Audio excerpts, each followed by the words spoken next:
Welcome to Made in Walker, the podcast that connects you to the people, the stories, and the ideas shaping our community.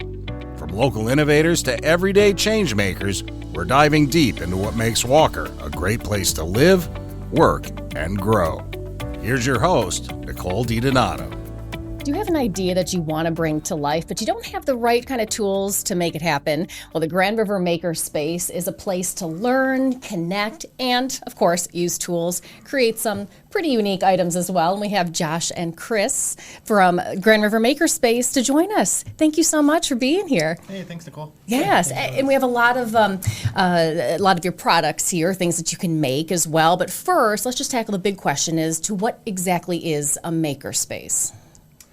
Well, kind of the layman's term for people in my experience. Yeah. So I ran one at Muskegon Community College for a little while and always had to sell it to people, right? Trying to explain this weird thing to people. Mm-hmm. But essentially think of like shop class back in the day, which depends on the generation nowadays. Some people don't have shop class. So like, what? Yeah. Like, and combine it with like a gym membership model where you get access to like tools. You know, the shop class is a little different, right? We got 3D printers and laser cutters and CNCs, but we do have a traditional wood shop. Stuff like that, more the traditional kind of making in your garage. Yes. And this is actually located in Walker. I forgot to mention that, which is why we have you guys on. But of course, it's an awesome space to bring people together and just connect and to just let your creativity flow. And you're talking about this place that is like a gym membership for tools. Why did you want to bring this to the area? You know, I think one of our big goals is to really kind of create a new third place for people to come to in Walker, Grand Rapids, Comstock Park area. And so, you know, we're really here to kind of be a place to come, hang out, maybe learn how to use a new tool or build something, maybe teach something to somebody that, you know, or we also have people that just kind of come in the evenings and just visit and hang out and see what people are doing. And so that's kind of our big goal, is be a third space that's also useful to the community. So yeah, that's kind of really... Love the items that you've brought. I mean, there's an array of tools that you have. What all exactly can folks take advantage of and play around with? So one of the cool things that is right up front here, and you can kind of see the Stormtrooper guy. So like this is a local artist. So this is a 3D printed picture. Use a program called HueForge, and it takes a picture and turns it into something that a 3D printer can use. And you can actually essentially digitally paint the models, so we can really bring a local artist like work to life, right? Like it's plastic, it's durable, right? And it brings it to life in a way that's textured and just different from just a normal print. Yep. Yeah, so we have a 3D print farm at the Makerspace, machines with different capabilities, different sizes. You can see here we can do really big items. This dragon is a contest giveaway we printed beginning of this year, and so check out our Facebook site for information on this one. But we have those capabilities. We also have lasers there, so we have different lasers where we can etch and cut different types of materials. Rock, for example. Wood is pretty common. Oops. Yep, we can do wood, leather, some metal.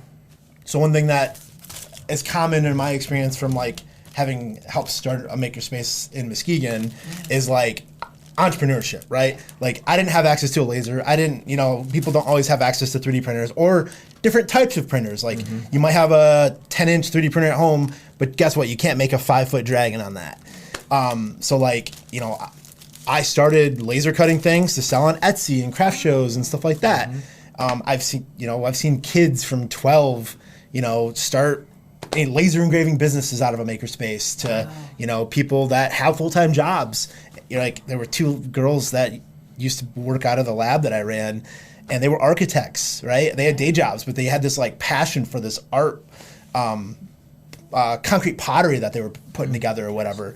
And so like they used the makerspace to make the molds and all that stuff. And it's just, it can be used for entrepreneurship, kind of small business support. Absolutely. Yeah. And in addition to the high technology tools like 3D printers and lasers, we also have a full wood shop. And so we can do anything that you want to do with putting wood together or taking wood apart. We can handle it there. We also have a couple of different CNC machines, and so we can do custom wood carving, And that can also be a route for entrepreneurship as well. So awesome. And talk about like this membership kind of tiers, how you operate that, and how folks can take advantage of certain levels of them. Sure. Yeah. The best way to dip your toes in, I tell people this all the time, is basically, attend some of the events. Like, come to the open house. Like, we have one the first Fridays every month from 4 to 7. Eventually here, when it gets nice, we'll be doing some cookouts during those. But then, hang out, get to know the feel, and then maybe take a class, right? Sign up for an intro to 3D printing class. We have one this weekend. It'll be after this airs, but we're going to do more in the future. So take a class to come learn how to laser engrave a tumbler, right? Maybe you'll be addicted to it, and you'll be like, oh, man, I got to come learn this to do other stuff. Yeah. That's kind of like how to try it out. And if you want to become a member, you could sign up for a membership, like a monthly, which is $65 a month, or like $700 for the year. Basically, you get a free month if you pay for a year, or you can sign up for a family membership at $99 a month, or gosh, I forget what it was. It's like $1,100, something like that.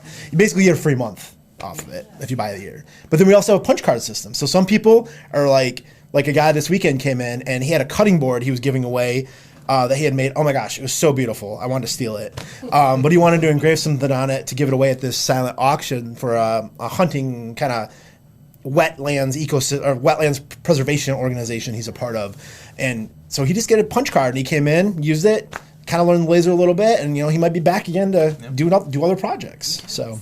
Yep. Love it. You welcome anyone and everyone who wants to learn. I actually took a tour of the place a few weeks ago. Such an inspiration. I'm not really like that technical kind of mechanically minded person or that creative, but it's some place that you can learn as well. Absolutely. So.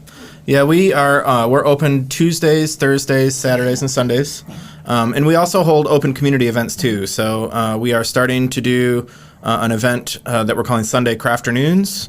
That's open to the community. You can just come in, hang out. We provide some tea and cookies, and you just bring some crafts. And last 2 weekends ago, we had a bunch of people doing painting. We had some people doing sewing, and that was a lot of fun. We're also going to be starting game night in Walker, so figuring out what day of the night we're going to have that, or what day of the week, but that'll just be like an open community game night. Come bring some board games. A whole bunch of us there love board games, and so we're definitely excited for that. Some of us 3D print board games. Some of us actually 3D print board games.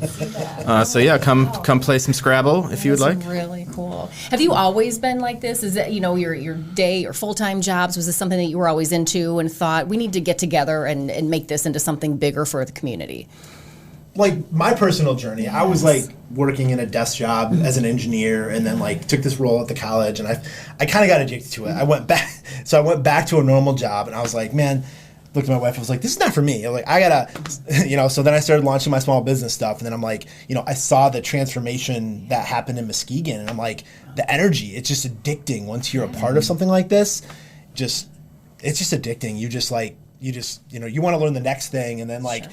Like people come, like he said, just hang out, just see what people are doing, because you never know who's going to walk in with like a cool project. Like somebody brought in I don't play pickleball, but somebody made an automated pickleball launcher. Yeah. They're a member at the Makerspace. They 3D printed all the parts. They did the electronics, and they bring it in to show it off. Like, Yep, it's very cool. Yeah, my career has been in IT for a long time, and making things has kind of given me a way to like use some of my skills for my career, but actually make something tangible and, make sometimes something that's not technical at all. And that's kind of what I really like about it. And, for me, it's really about building this community that I feel like has, we've kind of lost a little bit since COVID. And having third spaces come back, I think, is really important to me. Very much so. Having a place to go and hang out. Yes, and we don't have room to show it right now, but you made an adaptable type wheelchair. Tell us about how that all came about and what a special story that is, too. Yeah, so Chris actually knew a family from Muskegon that had a need. And a couple of us at the Makerspace had recently learned of this project called the Toddler Mobility Trainer by Make Good NOLA. They're based out of New Orleans. And it is a free design that you can download and print and assemble. And so we contacted the family and just kind of did some planning. And through kind of generosity of some of our volunteers and members, got all of the materials donated that we needed to make it. and donated their time to actually produce the parts, and then had the family in, and we gave their daughter a mobility trainer. We technically can't call it a wheelchair because it's not like a medically approved device, but it's a full mobility trainer that is sized for her. She doesn't have use of her arms or legs. And so, it fits her great, and it feels pretty good to like just be able to like make something that a family desperately needs and has had zero luck getting through insurance and our medical system here. And so, I think that's pretty impactful to just be able to bring them a wheelchair and say, here you go. Talk about bringing the community together for something like that. Right. That's feel very special. Yeah, it is. So it was a pretty special day. We spent about 2 weeks producing all the parts for the chair, and then the family came in. They brought about 15 family members in a big cookout and potluck, and kind of everybody celebrated and ate, and then the family actually assembled their daughter's wheelchair, which will be a great memory for them to take home too. So. Yeah, and something that you guys can take along on your journey too. I mean, just Absolutely. the range that you are able to produce, just from the creativity that folks have in there. Yeah, absolutely. Yep, and it keeps continuing. Last Saturday, we had a Boy Scout troop in, and they used the space to make their Pinewood Derby cars. Okay. And so they were able to like do all of the woodworking with adult supervision, of course. And then we actually have a Pinewood Derby track that we're able to set up so they can actually test their cars while they're there. Coming up this coming weekend, we have another big thing.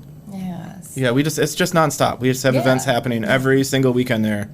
It's really taken off. Love it. And groups like that, the Boy Scouts and such, if people are watching this, listening to it and thinking, my child's group or homeschool group, what are the processes to get involved? Yeah. They can kind of reach out. Yeah. So you mentioned homeschool, and I didn't realize until I was working in this lab in Muskegon how big that was. We literally had a day and a morning dedicated to homeschool. So maybe we can set up something like that. But if it's a Boy Scout troop or homeschool group, you want to do like maybe a private workshop or something like that, we can actually, funny story, somebody at the Cub Scouts, a dad came over to me the other day, and he had his 10-year-old was there building his car, and he had a 6 or 7-year-old with him, baby brother.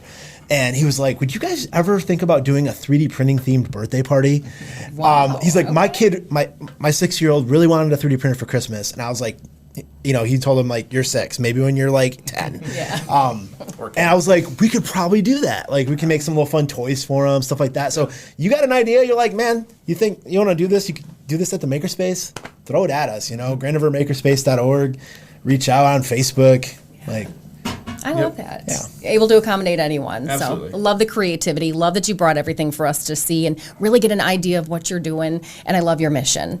Thank you guys so much for being part of this podcast. And we hope that if you were inspired by making something as well, you'll check them out. That's Chris and Josh over at the Grand River Makerspace. Thank you so much for joining us. Thank you for joining us for this episode of the Made in Walker podcast. If you have comments or questions about this podcast, or if you have suggestions for future episodes, we'd love to hear from you. Please drop us an email at podcast@walker.city. Made in Walker is the official podcast of the city of Walker, Michigan. You can find Made in Walker wherever you get your podcasts.